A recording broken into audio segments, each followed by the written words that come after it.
नमस्कार दोस्तों, मां चंद्र प्रकाश दादलानी, सहायक आचार्य, सम्राट पृथ्वीराज चौहान राजकीय महाविद्यालय, अजमेर, सिंधी विभाग। कल असां BA पार्ट सेकेंड में रखियल दर्सी किताब उछल, जेका श्री लाल सिंह हजारी सिंह अजवानी साहिबन मज़मूननि जी बुक लिखी आहे, तंहिंमां पापनि में पाप मज़मून जे बारे में पढ़ियो होसीं।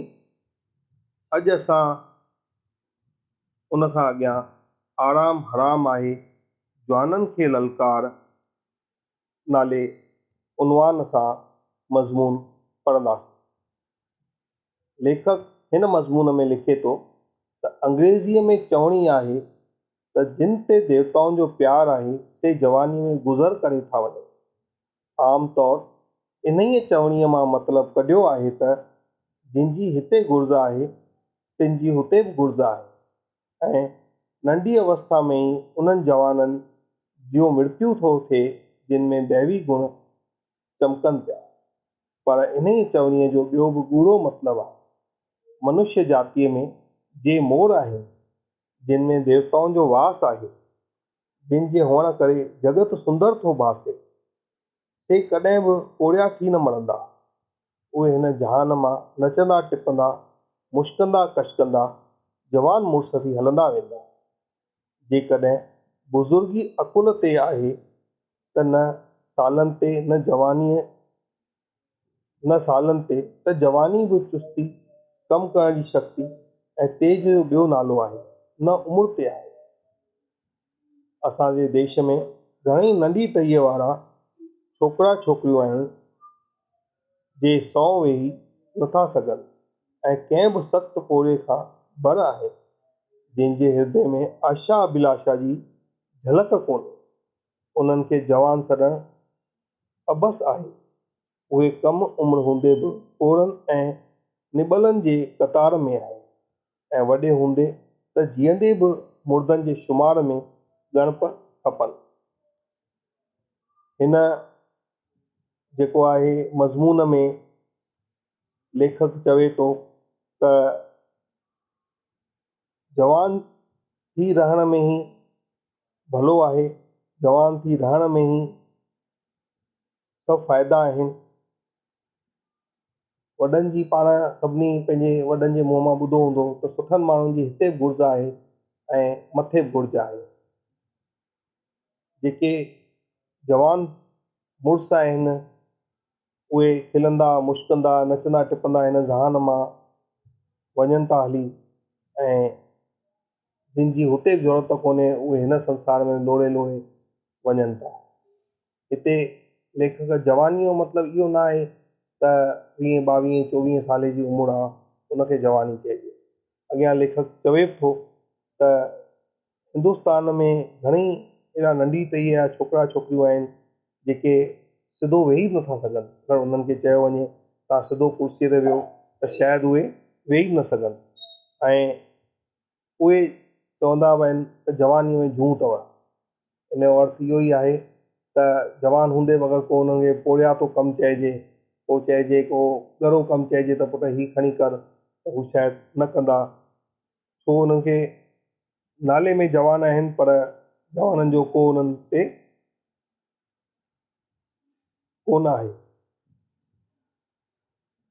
लेखक अॻियां लिखे थो त उहे जवानी में त निबलनि मतिलबु बिना जंहिंखे को बल न हूंदो आहे उन्हनि जी कतार में आहिनि, ऐं थोरा वॾा थियनि था त पोइ उन्हनि जी जीअरे मुर्दनि में उनजी ॻणप करणु खपे। इहा त सची ॻाल्हि आहे। ऐं जवानी सां मतिलबु आहे जेको ज़िंदा दिलि, जेको दिलि सां जवान हुजे, शरीर सां न। घणेई अहिड़ा बुज़ुर्ग बि आहिनि जेके 60-70 सालनि खां पोइ बि पंहिंजे जीवन में पंहिंजी जातीअ लाइ पंहिंजे समाज लाइ एॾा एक्टिव हूंदा आहिनि जो हर कमु पिया डुकूं डोड़ूं पाए कमु कंदा आहिनि। उन्हनि खे लेखक जवान थो सम्झे ऐं उन्हनि जो जीअण बि सार्थक थो सम्झे। अॻियां लेखक चवे थो त उन्हनि खे जॾहिं बि काल जो सॾु थींदो त हू जवान बि कदाचित न मरंदा, पर थकल टुटल ऐं परतूत। पर अहिड़ा जवान बि थी गुज़रिया आहिनि जिन 80 साल उमिरि में अची धकु हंयो हूंदो, पर उहे सदाईं जवान आहिनि ऐं उन्हनि जी मृत्युअ ते अॼु ख़ुदि दिलियुनि मां सर्द आह थी निकिरे त ए देवताऊं, ए धर्मराज, अव्हांखे कहिड़ी पई जो हिन जवान खे न सठो, तकिड़ो पाण वटि घुराए वरितो। जंहिं वक़्तु महात्मा गांधीअ खे काल जी चपेट लॻी, तंहिं वक़्तु हू कंहिं बि नंढी उमिरि जी नर नारीअ खां घणो वधीक चुस्त ऐं पोड़ियो में मशगूल हो ऐं संदसि आस हुई त घटि में घटि 40 साल ॿिया बि देश जे बणाइण ऐं इंसान जात जे शेवा में सर्फ करे पोइ चोलो छॾिया। महात्मा खे असां वटि घुराए वरितऊं, पर अॼु बि संदसि मंडलीअ जो महिनदार उन ई उमिरि में जंहिं में असांजा माण्हू पेंशन बरदार थी खटूं पिया वञनि, थुकूं उछलनि ऐं टॉनिक ऐं कश्ता मंगिन, नचे टिपे पियो, मुश्के कुश्के पियो ऐं सदाईं कम में रुधल आहे। हुनखे सुध आहे त भारत में ॿुढापिण घर करे वई आहे, जवाननि जा मां जवानी पर करे उॾामी वई आहे। हू पिया आराम ऐं विश्राम लाइ कुंडू पासा ॻोल्हिनि ऐं पोड़े खां पासो कनि। तंहिं करे वॾे सॾ सां क़ौम खे ललकार करे रहियो आहे त आराम हराम आहे, चुस्त थियो, कम में रुंभी वञो, जवानीअ जो जोहर ॾेखारियो। पंडित जवाहरलाल नेहरू जेकी असांखे चई रहिया आहिनि सा नई ॻाल्हि कान्हे, ईश्वर पाण गीता में लिखियो आहे। हिन मज़मून में अॻियां लेखक महात्मा गांधी जो उदाहरण ॾेई ॿुधाए थो त जॾहिं हुनखे गोली लॻी, तंहिं वक़्तु हू घणनि ई जवाननि खां वधीक जवान हो ऐं मन में हिकु उमंग हुअसि, हिकु इच्छा हुअसि त मां अञा देश जी शेवा कयां ऐं अञा 30-40 साल देश जी शेवा करे पोइ चोलो छॾियां। त अहिड़ा जवान हुआ जिनजे मरण खां पोइ अॼु ख़ुदि ई इंसान जे मन मां, इंसान जे मुंहं मां इहा आह थी निकिरे त हे धर्मराज, हे देवता, तव्हांखे कहिड़ी पई हुई जो हिन जवान खे तव्हां सठो कोन ऐं तकिड़ो पाण वटि घुराए वरितो। हिंदुस्तान में इहा सची ॻाल्हि आहे त अॼु जवाननि जी जवानी पड़ लॻाए उॾामी वई आहे। अॼु चाहे सरकारी ऑफिसूं पाण ॾिसूं या घर में ई ॾिसूं, पंहिंजे घर परिवार में ई ॾिसूं, त अधिकतर ॾिठो वेंदो आहे त जेके जवान आहिनि उहे शायदि बुज़ुर्गनि खां वधीक बुज़ुर्ग आहिनि। उहे झटि थकिजो पवनि, उन्हनि खे आराम जी वधीक ज़रूरत आहे ऐं ॿिया पासाऊं कुंडू ॻोल्हियुनि कम खां बचण लाइ।